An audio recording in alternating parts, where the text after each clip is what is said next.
ഇന്ന് തന്നെ ഡൗൺലോഡ് ചെയ്യൂ. കാണൂ നിങ്ങളുടെ ഫേവറേറ്റ് ഷോസ്.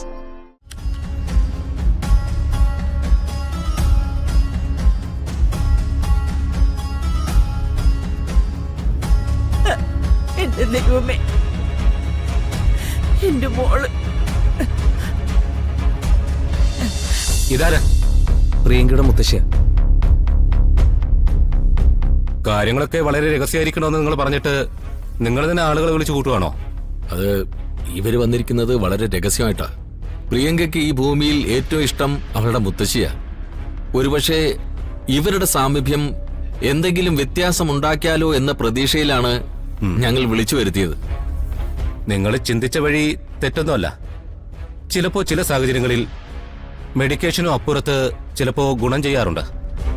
സാർ, എനിക്ക് എന്റെ മോളെ ഒന്ന് കാണാൻ പറ്റുമോ? ഒരുപാട് നാളായി സാർ അവള് പോയിട്ട്. അവള് മരിച്ചു, അവളെ സംസ്കരിച്ചു എന്നൊക്കെ പറഞ്ഞിട്ടും എവിടെയെങ്കിലും ജീവിച്ചിരിപ്പുണ്ടാവുമെന്ന് തർക്കിച്ച ആളാ ഞാൻ. അവള് ജീവിച്ചിരിക്കുന്നുണ്ടെന്ന് പറഞ്ഞതിന് എല്ലാവരും കൂടി എന്നെ ഭ്രാന്തിയാക്കി. അവര് ഇപ്പൊ എന്നെ ചികിത്സിച്ചോണ്ടിരിക്കുക. ഇവരുടെ കാര്യം അല്പം ദയനീയമാണ് സർ. പ്രിയങ്കയെ പോയി കാണുന്നതിൽ തെറ്റൊന്നുമില്ല. പക്ഷെ പോയി വിളിച്ചുണർത്താനോ സംസാരിക്കാനോ നോക്കണ്ട. അടുത്തിരിക്കുന്നതിൽ തെറ്റൊന്നുമില്ല.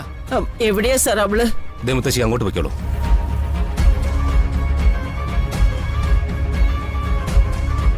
ഓക്കെ, നമുക്ക് പിന്നെ കാണാം. ഗൗതം, നമ്മുടെ പ്രതീക്ഷയാണ് ഇപ്പൊ അകത്തേക്ക് പോയിരിക്കുന്നത്. നമ്മൾ ചിന്തിച്ചനുസരിച്ച് പ്രിയങ്കയെ അവർക്ക് വിളിച്ചുണർത്താൻ പറ്റുമായിരിക്കും അല്ലേ? പറ്റും സർ. വല്ലാത്തൊരു ആത്മവിശ്വാസം തോന്നുന്നുണ്ട് ഇപ്പോ. ഈ കേസിൽ നിന്ന് നമ്മൾ പുറത്തു കടക്കുന്നത് മാത്രമല്ല, ചിലർ വീഴാനുള്ള സമയവും ആയിട്ടുണ്ട്.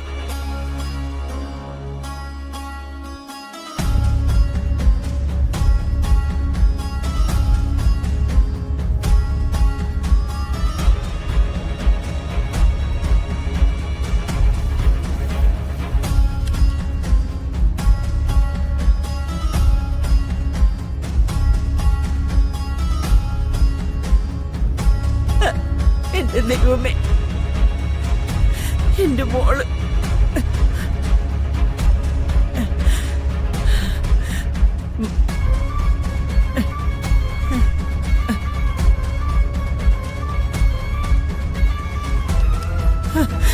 പ്രിയങ്കേ, മോളെ.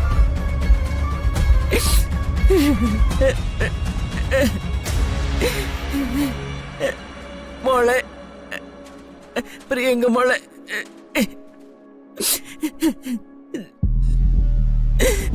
എന്റെ മോളെ. മോളെ, മുത്തശ്ശി പ്രാർത്ഥിക്കാത്ത ദൈവങ്ങളില്ല, നേരാത്ത നേർച്ചകളില്ല. നീ മരിച്ചുപോയി എന്ന് എല്ലാരും പറഞ്ഞപ്പോഴും നീ ജീവിച്ചിരിപ്പുണ്ടെന്ന് വിശ്വസിച്ച ഒരേ ഒരാള് ഈ മുത്തശ്ശിയ. മുത്തശ്ശി അവര് ഭ്രാന്തിയാക്കി. ചികിത്സയുടെ പേരും പറഞ്ഞ് അവര് മുത്തശ്ശി എന്തൊക്കെ ചെയ്തു എന്നറിയോ? ഈ മുത്തശ്ശി എല്ലാം സഹിച്ചു മോളെ, എന്നിട്ട് മിണ്ടാതിരുന്നു. പക്ഷെ എന്റെ മോള് തിരിച്ചു വന്നത് ഇങ്ങനെയായി പോയല്ലോ. മോളെ, നിന്റെ പൊന്നും മുത്തശ്ശിയാടി വന്നിരിക്കുന്നേ. ഇനി ഞാനേ വിളിക്കുന്നത്. ഒന്ന് കണ്ണു തുറന്ന് മുത്തശ്ശി നോക്കുമോളെ. പ്രിയമോളെ, പ്രിയമോളെ, മോളെ ഒന്ന് കണ്ണു തുറക്കടി മോളെ. എന്താ കാണിക്കുന്നത്? ആരാ നിങ്ങള്? ഞാൻ ഇവളുടെ മുത്തശ്ശിയാ. നിങ്ങളോട് ആരാ ഇതിനകത്ത് കയറാൻ പറഞ്ഞത്? ദേ, എന്നോട് വലിയ ചോദ്യമൊന്നും ചോദിക്കണ്ട. എന്നോട് ഡോക്ടർ പറഞ്ഞതാ മോളെ കയറി കണ്ടോളാം. കയറി കണ്ടോളാനല്ലേ പറഞ്ഞോളൂ, അല്ലാതെ വിളിച്ചുണർത്താൻ പറഞ്ഞില്ലല്ലോ. പേഷ്യന്റിനെ ഉപദ്രവിക്കാൻ പറഞ്ഞോ? എന്റെ മോളെ കണ്ട ഞാൻ അവളെ ഒന്ന് തൊടില്ലേ, സംസാരിക്കില്ലേ? അതിന് നിങ്ങൾക്ക് എന്താ വേണ്ടത്? നോക്ക്, വളരെ മോശം കണ്ടീഷനിൽ കിടന്ന രോഗിയാണത്. അവരെ തൊടാനും പിടിക്കാനും ഒന്നും പറ്റില്ല. ഡോക്ടർ അനുവദിച്ചു, നിങ്ങൾ കണ്ടു. പുറത്തിറങ്ങേ. ഞാൻ പോവില്ല. എനിക്ക് എന്റെ മോളുടെ അടുത്തിരിക്കണം. ഇതിനകത്ത് അങ്ങനെ ഇരിക്കാനൊന്നും പറ്റില്ല. പുറത്തു പോയേ. നീ ആരാടി എന്നോട് കൽപ്പിക്കാൻ? നീ ഇവിടുത്തെ നേഴ്സല്ലേ? അല്ലാതെ ഈ ആശുപത്രിയൊന്നും നിനക്ക് എഴുതി തന്നിട്ടില്ലല്ലോ. ദേ, ഞാൻ ആരാണെന്ന് നിനക്കറിയോ? എന്റെ പൊന്നമ്മച്ചി, ഈ ചോദ്യങ്ങൾ ചോദിക്കുന്ന ഒരുപാട് പേരെ എനിക്കറിയാം. രണ്ടും കൽപ്പിച്ച ഞാനിവിടെ നിൽക്കുന്നത്. നിങ്ങളെ ഇവിടെ നിർത്താൻ എനിക്ക് പറ്റില്ല. പുറത്തിറങ്ങാനാ പറഞ്ഞേ. നീ നോക്കിക്കോടി. ഡോക്ടറോട് പറഞ്ഞിട്ട് നിന്റെ ജോലിയുടെ കാര്യത്തിനെ ഞാനൊരു തീരുമാനം ഉണ്ടാക്കി തരാം. ആയിക്കോട്ടെ. ഡോക്ടറെ കാണാനുള്ള വഴി വേണമെങ്കിലേ ഞാൻ പറഞ്ഞു തരാം. നിങ്ങൾ ഇവിടുന്ന് പോയാ മതി. ഈ അഹങ്കാരം മുഴുവൻ കാണിച്ച് എന്റെ കൊച്ചിനെന്തെങ്കിലും പറ്റിപ്പോയാലുണ്ടല്ലോ. ദേ, എന്റെ സ്വഭാവം നിനക്ക് ശരിക്കും അറിയാൻ പാടില്ലാത്തോണ്ടാ.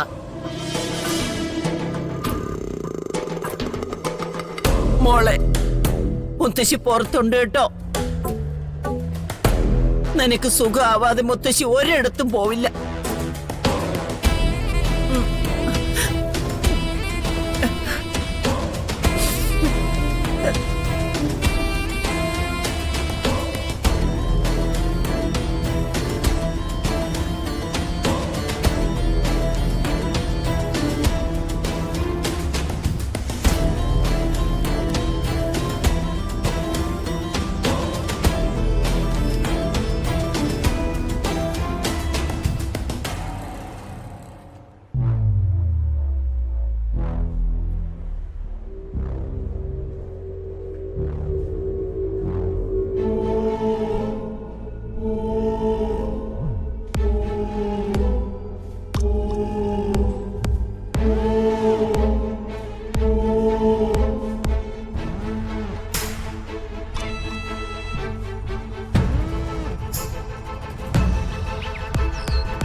അച്ഛൻ മുകളിലിരിക്കുന്നുണ്ടല്ലോ.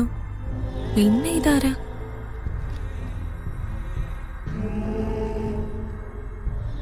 ആരാ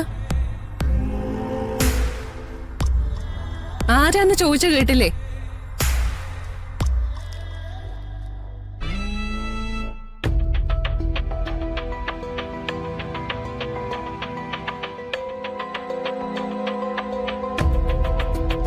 എന്താ അല്പനെ? ദേ, ഞാൻ വരുമ്പോ ആരോ സെറ്റിയിലിരുന്ന് പത്രം വായിക്കായിരുന്നു. ആരാന്ന് ചോദിച്ചപ്പോ ഇങ്ങനെ. ഇതാരാ? വരുൺ ഇവിടെ ഇല്ല. ആ, അച്ഛൻ മുകളിലുണ്ടല്ലോ. എടോ, തന്നോട് ചോദിച്ചു കേട്ടില്ലേ താൻ ആരാന്ന്?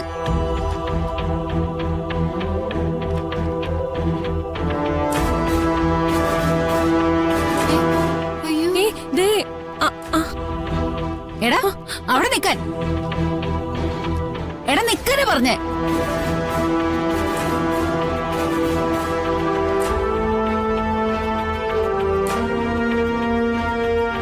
എടാ, അവിടെ നിക്കാൻ. എന്താ ഉർവശി? അമ്മ ദേ ഇവിടെ ഒരുത്തരം നിപ്പ് കണ്ടോ?